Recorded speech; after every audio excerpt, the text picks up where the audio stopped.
Something feels different when you walk down your local main street these days.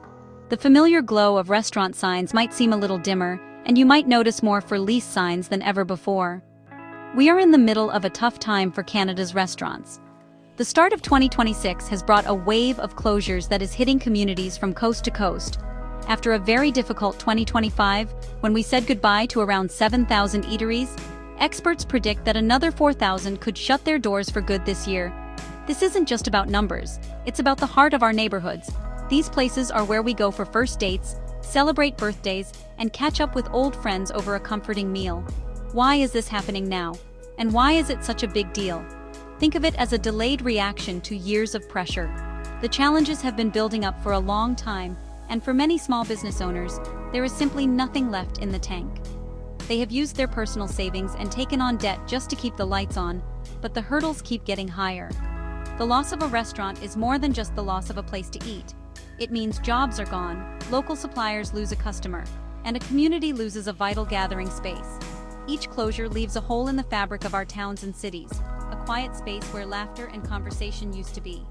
The scale of this crisis is what makes it so alarming. It's not just one or two struggling businesses, it's a trend affecting the entire industry.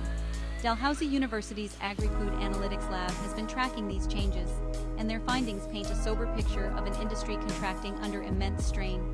The rate at which restaurants are closing is far outpacing the number of new ones opening up. This creates a net loss that weakens our culinary landscape, making it less diverse and vibrant. When we lose these restaurants, we lose the stories, the family recipes, and the dreams of the people who poured their hearts into building them. It's a cultural shift that we can all feel. This isn't just a problem for big cities like Toronto or Vancouver either. It's happening in small towns, suburban plazas, and rural communities across the country. From the fishing villages of Atlantic Canada to the farming towns in the prairies, local diners and family-run restaurants are feeling the squeeze. These are often the only places in town for people to gather, making their closure even more impactful. The ripple effect is huge.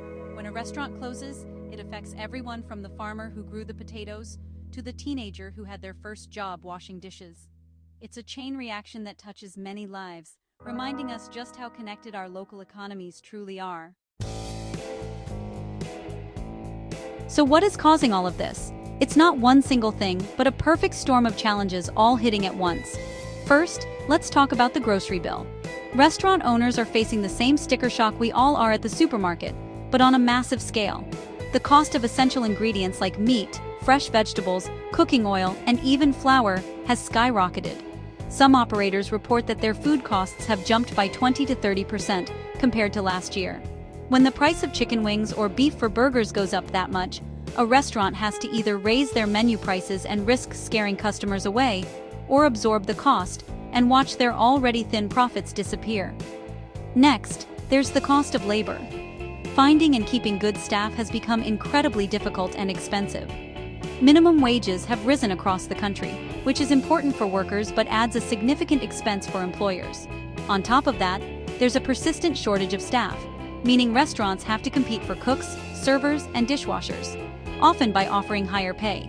Changes in government policy, like the plan to reduce the number of temporary residents in 2026, are also having an impact. In many university towns and busy urban centers, international students and temporary workers are both a key part of the restaurant workforce and a large customer base. Fewer people means fewer staff and fewer diners. On top of rising costs, restaurants are also dealing with fewer customers walking through the door. A recent survey from Restaurants Canada showed that many of us are cutting back on dining out to save money. With household budgets stretched thin, a meal at a restaurant has become a luxury that many are choosing to forgo. People are cooking at home more, and when they do go out, they might skip the appetizer or the extra drink. Speaking of drinks, alcohol sales, which are a huge source of profit for restaurants, have seen a sharp decline as people become more health conscious or choose to drink at home where it's cheaper. Finally, there's a subtle but important shift in how we feel about eating out. You may have noticed tip prompts appearing everywhere, even at quick service counters. This has led to something people are calling tipping fatigue. Many customers feel pressured and are growing frustrated with the rising expectations around tipping. This can create a negative experience that makes them less likely to want to dine out again. All these factors, high food costs, expensive labor, fewer customers, and changing habits are interconnected. They create a vicious cycle where owners have to charge more, which causes even more customers to stay home, putting the restaurant in an even tougher financial position. This crisis is hitting every corner of the food world, but it's the independent family-run restaurants that are suffering the most. These small businesses are the soul of Canada's food scene. They are the ones that bring unique flavors, innovative ideas, and a personal touch to our communities. Unfortunately, they often don't have the deep pockets or the financial safety net that larger corporations do. They can't buy ingredients in massive quantities to get better prices, and they don't have a head office to help them navigate financial troubles. As of late 2025, a staggering 41% of Canadian restaurants were operating at a loss, and many of those are our beloved local spots. The loss of these independent restaurants is a blow to our culinary diversity. Experts like Sylvain Charlebois have warned that when these small players disappear, our food landscape becomes more uniform and less exciting. Think about your favorite neighborhood spot: the cozy Italian place with the handmade pasta, the family-owned Po restaurant, or the bistro run by a passionate young chef. These are the places that give a city its unique flavor. When they close, we lose more than just a meal. We lose a piece of our community's identity. They are often the most creative and daring, and their disappearance stifles the innovation that pushes the entire industry forward. But it's not just the little guys who are struggling. Even some of the biggest and most familiar names in Canadian dining are feeling the pressure. You've probably noticed that some locations of chains like Swiss Chalet and Boston Pizza are closing down. These brands are dealing with the same issues of rising costs and fewer customers, especially in the casual dining sector where people are cutting back. A&W is closing some locations in smaller towns due to declining foot traffic, while the rising price of beef challenges their value-focused menu. Even Harvey's has had to shutter some restaurants as the cost of making their famous burgers goes up. Even quick-service giants are not immune. Pizza is facing intense competition from delivery apps and the high cost of cheese and dough, leading them to close some stores in oversaturated markets. And while you might not see mass closures, Tim Hortons has been quietly shutting down underperforming locations as franchisees struggle with high fees and ingredient costs. Recipe Unlimited, the company that owns chains like St. Hubert and Kelsey's, is also consolidating and closing restaurants that aren't profitable. It shows that no one is completely safe in this difficult economic climate. When even the biggest players are forced to scale back, it's a clear sign of a deep, industry-wide problem. In the face of these incredible challenges, Canada's restaurant owners are showing amazing resilience and creativity. They are not giving up. Instead, they are looking for new ways to adapt and survive. Many are turning to technology to become more efficient. You might see more restaurants using QR codes for menus or tablets for ordering, which can help reduce labor costs. Others are investing in better online ordering systems to capture the delivery and takeout market, which remains popular. Some are even experimenting with ghost kitchens that only prepare food for delivery and have no dining room, to cut down on the high cost of rent and front-of-house staff. Another key strategy is rethinking the menu.